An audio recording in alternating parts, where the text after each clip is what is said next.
in his collected body of work, Self-Inform Your Mind, not once, but twice, describes Planet X as being on a crash course with Earth. So what do the two authentic websites he cites say about this? As the publisher of Yowza.com, I will state clearly, and for the record, that we have never said or even intimated that Planet X is on a crash course with Earth. Furthermore, as the co-author and publisher of Planet X Forecast and 2012 Survival Guide, we never say or intimate that Planet X is on a crash course with Earth. On Jason Martell's xfacts.com site, he only discusses an impact between Earth and Planet X in the context of a theory that a collision may have occurred when Earth was a larger, primitive planet. As with our own Yowza.com website and our book, Planet X Forecast and 2012 Survival Guide, Jason Martell never says or intimates that Planet X is on a crash course with Earth. So why is this an issue? Earlier we discussed the goal of disinformation, that being to disrupt or paralyze a public debate by leading people down unproductive rabbit holes and by discrediting valid information sources. The phrase crash course is a tactic that we call front-loaded debunking. It offers disinformation operatives an easy way to discredit honest sources. In this case, they've used Self-Inform Your Mind to link an emotionally charged falsehood to both us and Jason Martell. So how was this done? Whoever fed Self-Inform Your Mind the images in his videos also subliminally coached him through a constant repetition of these front-loaded debunking phrases.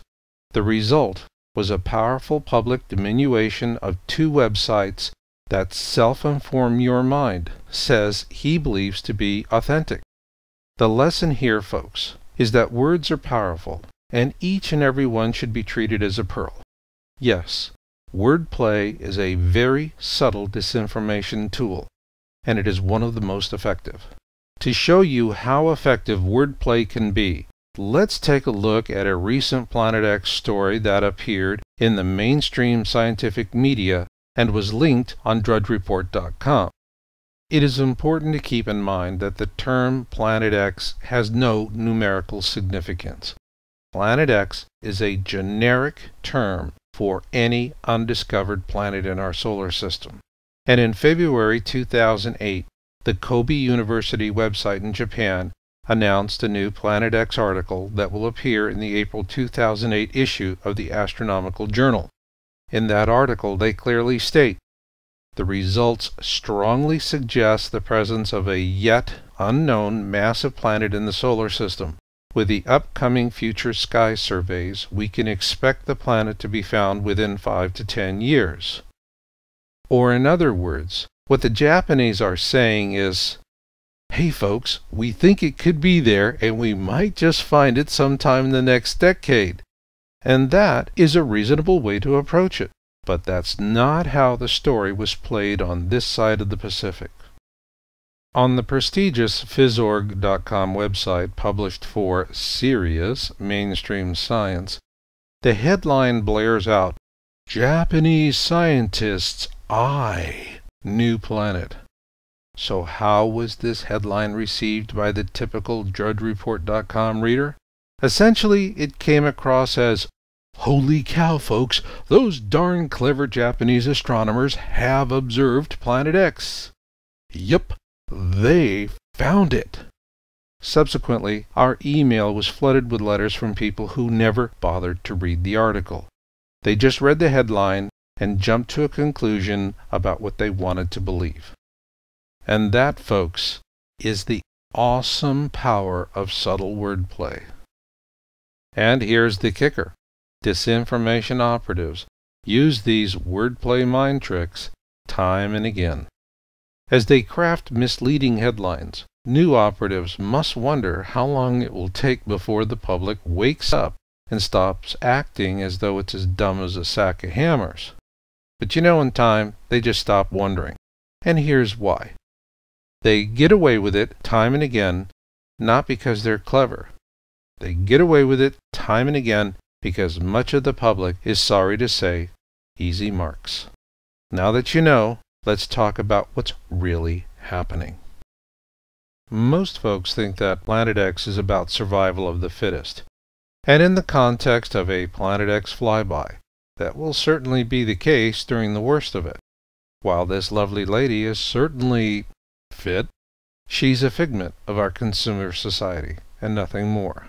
During the worst of the flyby, the fittest who do survive will most likely look like this. Keeping in mind that we're talking about a future time, what about the present? Or in other words, what is Planet X about today? Today, Planet X is about survival of the richest and the most powerful, and their notions of who will and will not be the fittest to survive.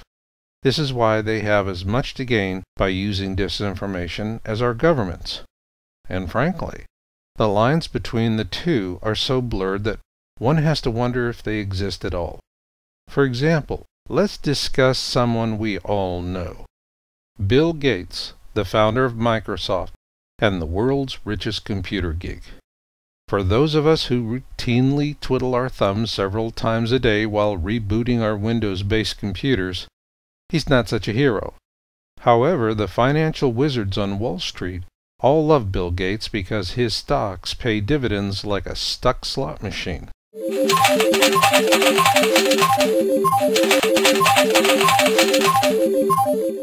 But to those who work in Northern California's sunny Silicon Valley area, Bill Gates is thought of in different terms.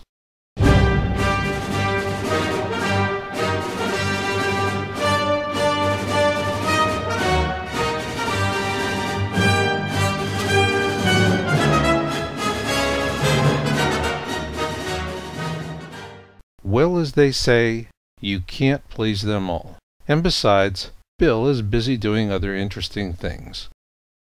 On February 20th, 2000, Bill Gates used his Cascade Investment LLC to buy 8% of Newport News Shipbuilding. And what do they do?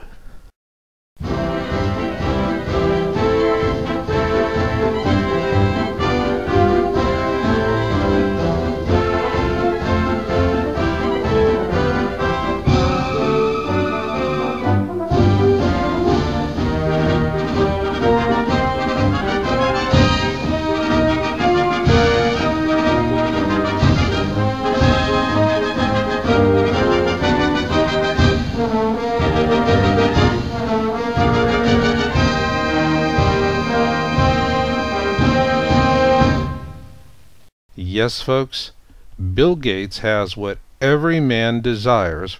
He has his very own nuclear-powered boy toys.